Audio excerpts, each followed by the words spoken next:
Want to see how I took a year's worth of great comic book purchases and narrowed it down to a top 10 list? Well, stick around and find out. Sorry, I couldn't do it.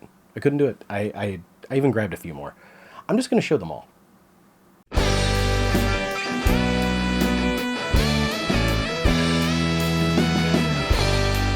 Welcome to Haul Yeah Comics. My name is Nate, and I have issues. And today's issues are my best comic book pickups of this year, 2024. It has been a really good year for me, comic book-wise. I started my YouTube channel this year. I have met so many amazing people. I'm having a blast. And my collection has ballooned, like exploded. I've picked up a lot of books this year, and I've picked up a lot of great books this year. And rather than try to narrow it down like with some kind of criteria, I did a quick pick through my collection, and I pulled books out, and I tried to have like a representation of the kind of books I collect and what I picked up and why. I know it's not fully comprehensive. I also know it's way more than 10. So I'd like to get started and just look at some of these great comic books that I've picked up. Before we get started, please give the video a like and consider subscribing, and I'd love it if you would leave me a comment at the end and let me know what you thought of these pickups. Alright, with all that said, let's take a look at some comic books. I'm not going to make you wait until the end to see the one that I paid the most money for. If you saw this video from Dee's Toy Store down in Edinburgh, Indiana, you know that I picked up 4-Color Comics number 386. This is considered the first issue of Uncle Scrooge comics. This is Carl Barks' Only a Poor Man. This is part 1 of that story. I paid $150 for this book. It looks beautiful on the front. The back does have a 4-inch tear, and it has some water damage, and had it not been for that damage, I could have never picked it up for the price that I did. Even with that said, I feel like this book is probably still worth more than the $150 I paid for it, but this is one of my favorite stories of all time. I love Carl Barks' Uncle Scrooge and Donald Duck stories, so to be able to pick this up for, it is a lot of money for me to spend on a comic book, don't get me wrong, but like the price was right for what this was. And I'm not going to be collecting a lot of these Uncle Scrooge books as individual issues. It's just too expensive, but I love the stories, and this kind of like represents that part of my collection that's not superheroes, it's not independent, it's a cartoon story, but it's really well done. So this was a huge pickup for me this year, and I'm really glad to have it. While Uncle Scrooge was kind of a surprise to come across that and be able to afford it, these next books are ones that I actively hunted down, and to be honest, the way that I collect is I flip through books, or I look at somebody's wall and something jumps out to me and I grab it. I'm not big on having a list of, like a checklist of books for me to go and hunt down.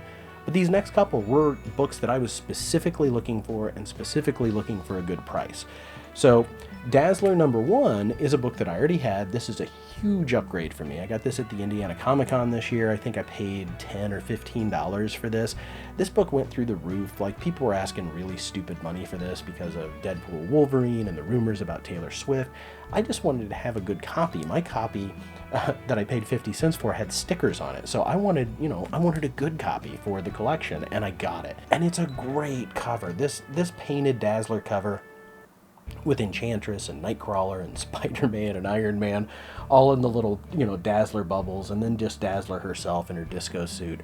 Absolutely love this book, and it's one of my favorite pickups of the year. Speaking of Dazzler and prices going through the freaking roof, her first appearance in Uncanny X-Men 130 pretty much priced that book out of my price range, and it's a book I really wanted. I like to collect a run of a character, but I also like to get their first appearance whenever I can, and I finally was able to get Uncanny X-Men 130. I got this at a Knights of Columbus show, paid $20 for this. It is very beat up, but it's an original, it's a newsstand, and it's mine.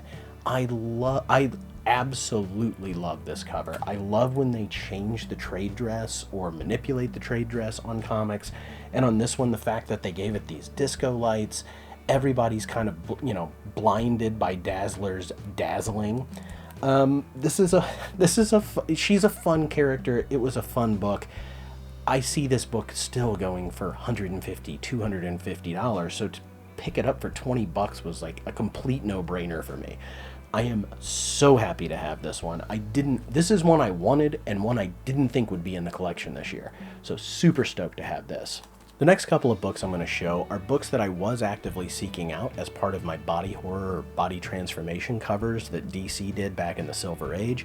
First one is Flash number 133. This is the puppet cover with Abracadabra. It's actually one of the older Flash books that I own in my collection, and it's in pretty good shape, and I just really think that Puppet Flash is so creepy. I always did. So this is one that was on my list, found it for a good price, absolutely glad to have it for the collection. And this next one I got very cheap. It's very beat up, but man is it great. Superman's Girlfriend Lois Lane number 27. So Lois and Bizarro on the cover. Lois has this big, cone head thing, and Bizarro, because she's hideous, he thinks she's beautiful because Bizarro, an opposite. This copy is not in good shape. I paid like $4 or $5. I couldn't believe it. It was in a Whatnot auction.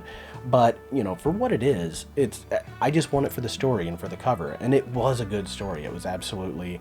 It was great. There was a scientist who was like storing all of this knowledge in a machine so that he could like access it, and Lois hooks herself up to the machine. That's why she gets the giant head. So this was a really fun read. But then something really cool happened when I was out shopping. I didn't realize they did this during the Flash's 75th anniversary. There was a variant cover for Superman 38 in the New 52 where they homaged it, and not only did they homage it, but we've got the Flash in the background with his giant Flash head. This is, Flash with the giant head was the first book I picked up that had that body transformation that kind of set me down that path. So I don't know, there was something really cool to me about having both of these. So I've got the original, beat up though it is, and then this variant cover that homages that, and yeah, I just thought this was a really cool pickup. I'm so glad to have both of these. Now, being a fan of the Silver Age Barry Allen run on The Flash and of Superman in general, I really, really wanted to get the issues where they race each other, and the first one can be a very pricey book, Superman 199.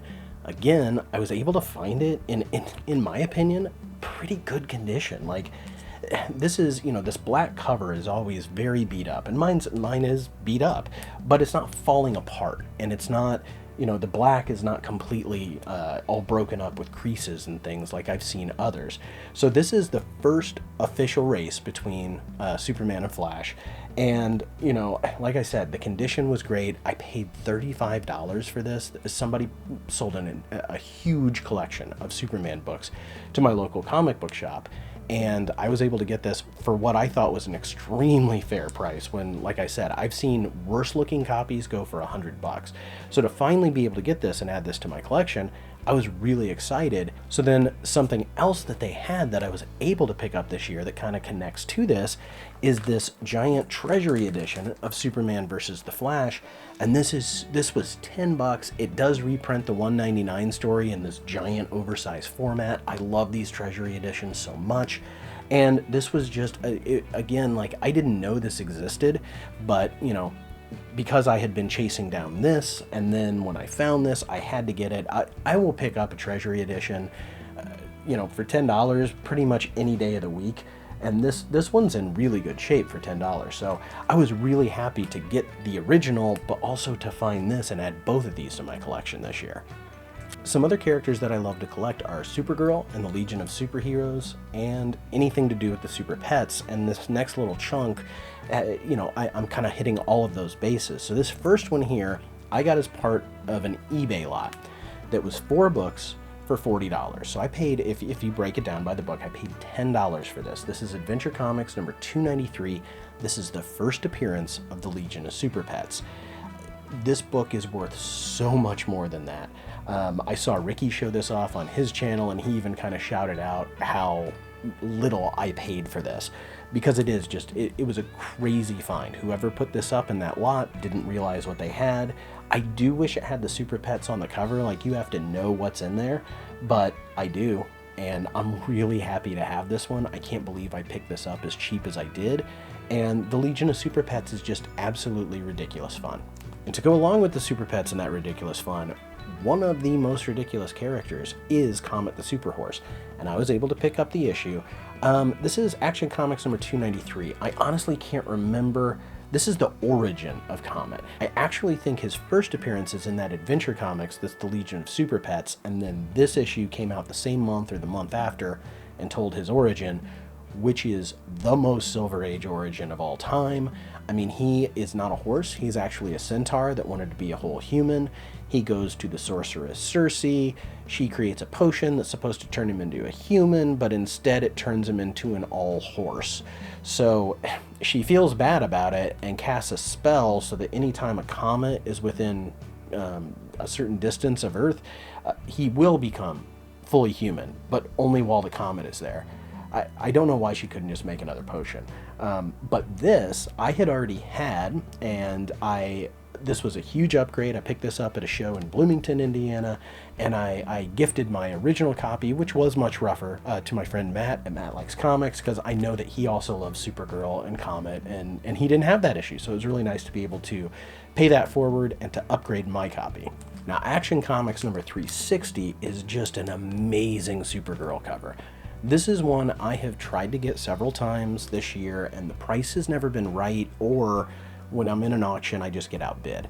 So, taking a look at this cover, I am a board game collector. I love to play games, and the fact that this is a board game theme, the fact that it's Supergirl, it reprints a bunch of older stories, but they're great ones. There's mermaid stories. There's where Linda Lee. There's Mr. and Mrs. Pitlick there, but there's one where Linda becomes fat. These books are just fun to read, and so this is an 80-page giant. Like I said, could be pretty pricey to find, and this one's in really good condition. This one looks really good for how much I paid for it, and this was just a great pickup this year. Now, I don't know if I'm really trying to put the Lois Lane run together or not. Like, I'm picking them up whenever I can, but this was just one of my favorite reads this year. This was hysterical. Speaking of Matt from Matt Likes Comics, he and I both love this book and this character of Herco from Superman's girlfriend Lois Lane, issue number 54. My friend Chubbs even drew some fan art of Herco. Like, I mean, come on, bring him back. Bring back that Herco. This was a fun read, and it kind of did make me, at least these early issues of Lois, like the 10 and 12 cent era, I definitely want to put together as much of it as I can because they are hysterical. The Dave Stevens documentary that released this year really kind of, made his work very desirable. It got very popular. People were FOMOing it. And I did pick up a few this year. I've actually always been a fan of Dave Stevens. I loved The Rocketeer. I didn't have the individual issues, but I had the collected, whatever the first book was that they put out. I love that movie. I think it's actually, especially for a 90s superhero movie, it was a ton of fun. So my wife is a huge Elvira fan, and I am too. I mean, Elvira, Mistress of the Dark is just, it's one of the greatest 80s movies. And so this was the House of Mystery 11, art by Dave Stevens. It's gorgeous. It's so good. And, this is a short-lived series. I do want to put this run of Elvira's House of Mystery together, but this one was kind of an outlier. Like, it was very pricey. I was able to bundle this at a show with a couple of other, books. I think if you break it down, I paid around $30 to $40 for this, but like I said, I picked it up with a lot of books that I got from this vendor for I think I got 4 or 5 books. So I think, I'm $30 to $40 into this, but it's gorgeous. It helps me fill out a run. My wife loves it, and it's also a Halloween decoration. So look, I'm just justifying things however I can. Even though I picked up a few other Dave Stevens covers, I think this one's my favorite. Mainly because of how I found it. So this is Pacific Presents, The Rocketeer issue number 2. This is actually, I like this one better than the number 1. I love the art on this with Cliff Secord holding the rocket and, the silhouette.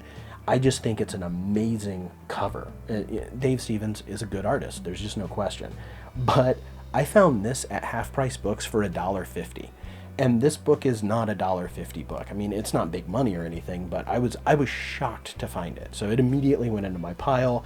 I love when I find a book like, I love when I find a $10, $20, $30 book, whatever this might be, and I only pay $1 or $2. I mean, you just can't beat that. So this, and I love the Elvira, and I love a lot of the other Dave Stevens books that I picked up this year, but I think this one's my favorite just because of value and because it's such a cool cover. something else that I do like to collect, I like to collect first issues, last issues, and first appearances of characters, especially characters that I'm trying to put runs together that that I really like to collect and read. So first up, I was able to get this. It's not in great shape, but I'm really happy to have it. And this is a book that's spiking because of the James Gunn Superman movie. So this is Metamorpho issue number 1. This is not his first appearance. His first appearance was in A Brave and the Bold, and I don't have that. I do have his second appearance in also in Brave and the Bold that I got from Hayden, the Next Gen Collector, in a trade with him. But this one I got on a eBay auction. I just kind of stalked it, and it didn't go for much. Like I said, it's not in the best shape, but I have always loved the character of Metamorpho. I learned about him from Justice League Europe, and then kind of started going back. So I pick up his books when I can. Unfortunately, they're hard to find in good shape, and when you do find them in good shape, they're more expensive because he just wasn't as popular of a character. But like I said, for this one, for the condition it's in, for the price I paid, I could not be happier to have added this to my collection this year. Now this is a first appearance. This is first issue special number 8. This is the first appearance of Travis Morgan, the Warlord, by Mike Grell. That is a run I'm trying to put together. It's over 100 issues. But, I mean, you want to talk about dollar bin fodder, you can find Warlord all the time. Now, this particular issue, a first issue special, can go for a lot more. I think I paid $10 for my copy at the Indiana Comic Con this year. I don't know if you can see. I mean, it's pretty beat up. The spine is pretty ticked up, and various like color breaks and things, but I don't care. I just wanted to have that first appearance of Warlord, and to have that to start the runoff. To go along with the first appearance of Warlord, I was also able to pick up issue number 1 of the ongoing series, and I'm currently cataloging all of these to see how many more I've got to go. I think one of my goals for 2025 is to continue adding on to this run and to see how close I can get it to completion. But this is just a really fun swords and sorcerers, man out of time. It has elements of John Carter of Mars. He's a SR-71 fighter pilot who goes inside a hollow earth and becomes an adventurer. He becomes the Warlord. So this is a fun book to read, and Mike Grell's art, especially on the early issues where he's writing and drawing, this was his baby. And this is just a really fun series to read, and if you've never picked it up, for $1 an issue a lot of times, maybe even less, I would recommend that you give it a try. One of my favorite shows of all time, something I still watch, frequently, is The Simpsons. And I was able to pick up the Simpsons comics and stories. This one is still sealed in the poly bag. So this is their first appearance in comics. So I was able to get this. I think I paid $10. It wasn't much. It really wasn't much. I paid more for this. This is Simpsons Comics number 1, which I paid $25 for, homaging the Fantastic Four number 1. And this year I was actually able to get the first issue and the last issue of The Simpsons. This ongoing by Bongo Comics, they're harder to track down cheap. You just can't find, you can find them for 10 and 15 bucks all the time, but the number 1, again, I've seen go for a lot more. This one's in really good shape. Like when I saw it, I don't know if it's ever been read. It still has the poster inside, so I had no problem paying what the guy was asking for it. I was really excited to get both of these. I can't see myself putting the entire Simpsons run together, but if I see one for a price I'm willing to pay, it's going to go in the collection. I've shown this one off a lot on my channel and in other videos, so I'm not going to dwell on it, but Flaming Carrot number 27, first time Todd McFarlane, maybe the only time Todd McFarlane draws the turtles and the carrot. This was a huge pickup for me this year. I got 3 copies of this. They're all in my collection. I just love this book so much. I should probably, think about maybe selling or trading some of the extras, but so far, I tried so hard to get this book for so long, I just haven't been able to part with them yet. So we'll see what happens. But beyond this, which was a huge one that I was trying to get all year, this one kind of fell in my lap, and I didn't think I would get it. And it is Flaming Carrot number 1. This is when it was under Aardvark Vanheim, same company that published Cerebus. This is wild. I got this for $22 on an eBay auction. It's rough. It's beat up, but when I would see copies of this at conventions, they were asking for $75, $80. So to get this for under 30, no question, I was going to have this and bring it home. So this is really cool. I didn't think that, kind of like with the Uncanny X-Men 130, this is one I definitely wanted and I would look for, but not one that I thought I'd be able to afford and actually add to the collection. So this was a huge get this year, and I'm really excited. This original run only has 31 issues, and I'm getting pretty close. I'm getting a lot closer than I thought I would in completing my Flaming Carrot collection. And then last, another book that I didn't think I would find in the wild and that I didn't think I would find for a good price is Grimjack #1. John Ostrander's Grimjack is a great series. I feel like there's a lot of parallels, or I don't know about parallels, but I feel like there's a lot of similarities with Judge Dredd and just kind of those gritty 80s books.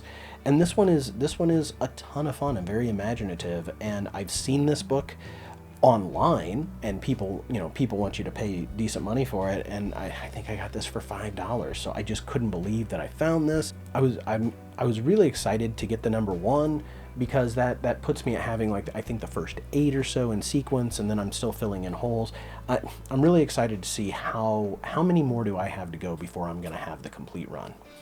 So this video is focusing on my best pickups of the year, and I think a lot of times we think about key issues and we think about, books that are very expensive, but these next couple are not, but they are as important to me as some of those others were. And no, I'm not joking. So up first is The Ferret. Ferret #1. We've got the ongoing, and then the, I think it's a special, and then this is the ongoing, the one that is the die-cut mullet issue. Absolutely hysterical. Hagen showed this off on a live stream.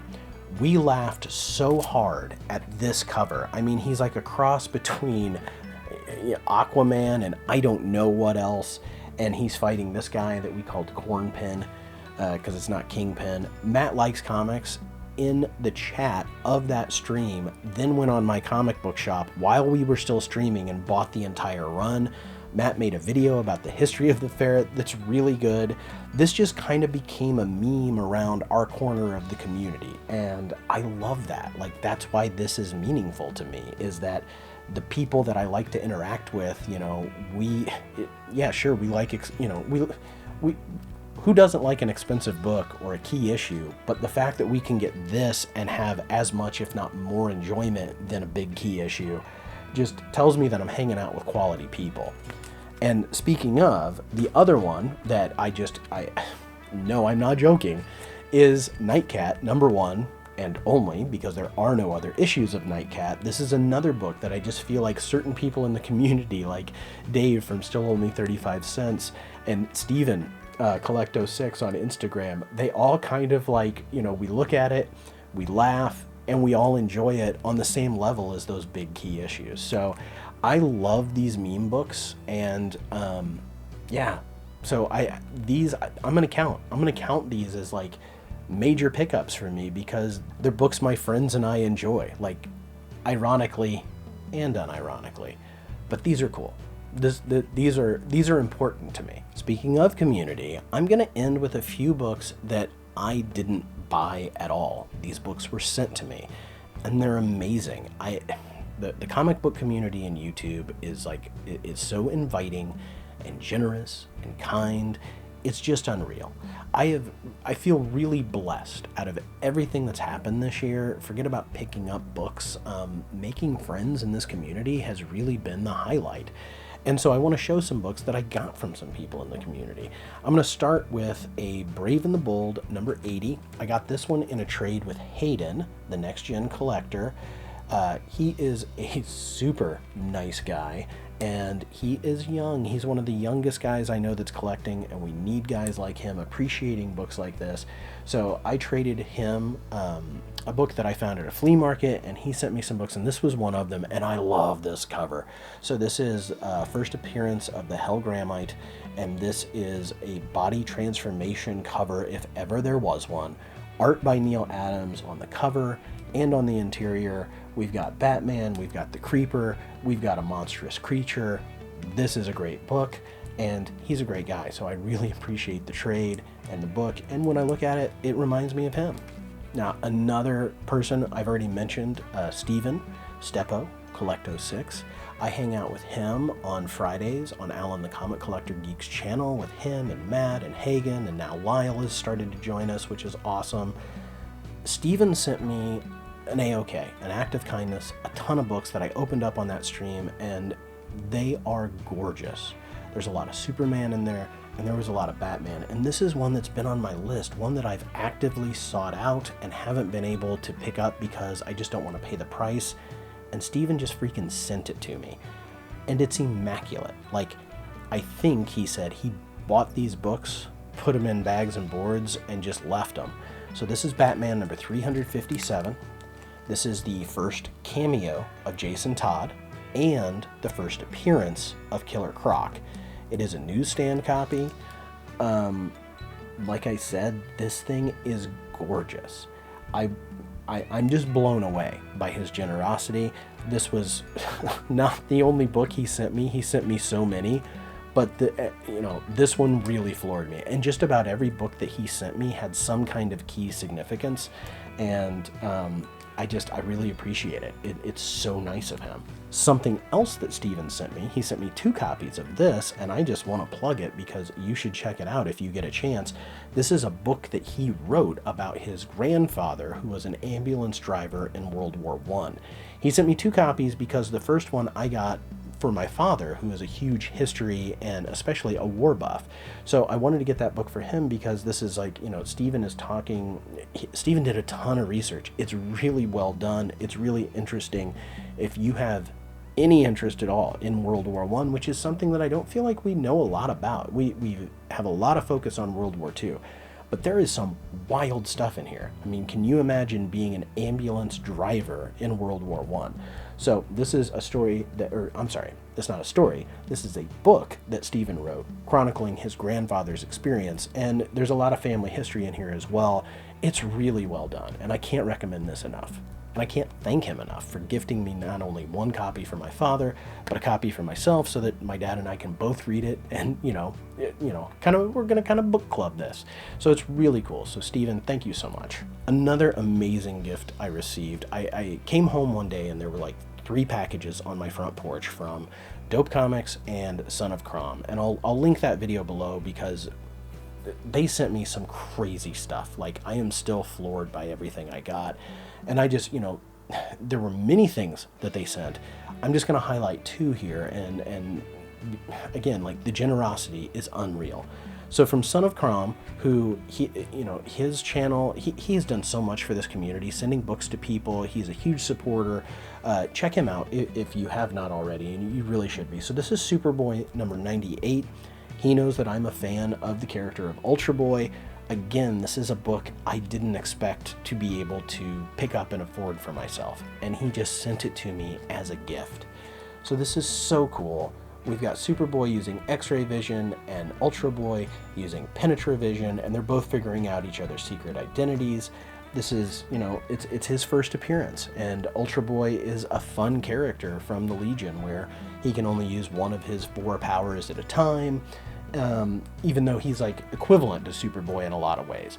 This is an extremely cool book and an unreal and generous gift, and I appreciate it so much. And then the last book I'm going to show came from my friend Dope Comics, and this is not from the first set of things he sent me. He sent me a second package, and I did an unboxing video of that. And right now I can't find the footage. I know it's got to be somewhere. Like, I distinctly remember dragging it onto my computer. I just don't know where it went, and I can't find it. But this was in the second batch. He sent me a ton of awesome books. He sent me a bunch of weird books. He and I both love weird books. And he sent me so much Teenage Mutant Ninja Turtles. Matter of fact, almost everything, I think everything on my file cabinet right now is from that first set that he sent me. It was so kind and generous.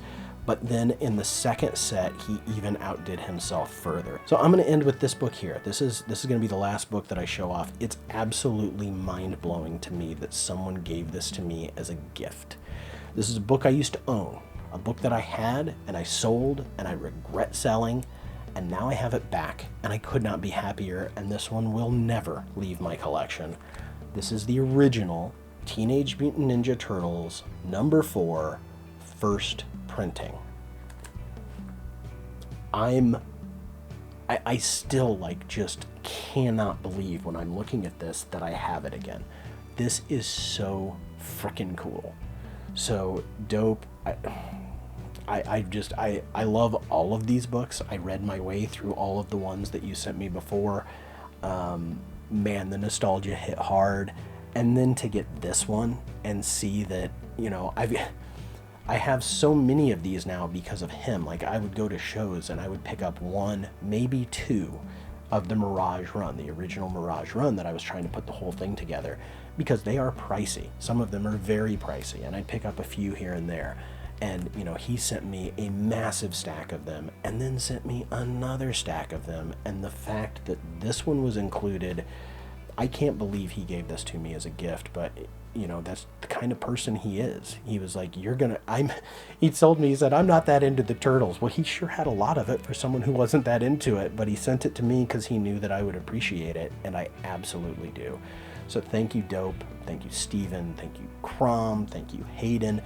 Thank you, everybody. I know I'm missing a ton of people that I did trades and things with, but it was like this, as I was pulling books for this, it was getting overwhelming. I really didn't want to leave anybody out, but at the same time, if I showed off all the books that I got sent that were amazing this year, I'd be here for 20 hours, and ain't nobody gonna watch that. This thing's probably already coming up on a 30-minute video, and that's longer than I want to be. So let's go ahead and wrap this up. Looking ahead to 2025, I kind of want to do more of the same this year. I do want to reduce the amount of books that I'm purchasing. I want to focus a little bit more on the runs I'm trying to collect, but I don't want that to stop me from having fun. I mean, if I see something that's Ferret equivalent, I'm going to pick it up, even if it is stupid. What about you? I wonder what I'd like to hear from you. What books did I show that you thought were cool? I thought they were all cool. And what are your collecting goals for the coming year? Looking ahead, we've got a whole nother year of convention season and all sorts of opportunities to buy and show off books again. So what are your collecting goals for 2025? Anyway, I think I'm going to end it there. So thank you so much for watching. I appreciate you being here, and I will see you in the next one. Bye-bye.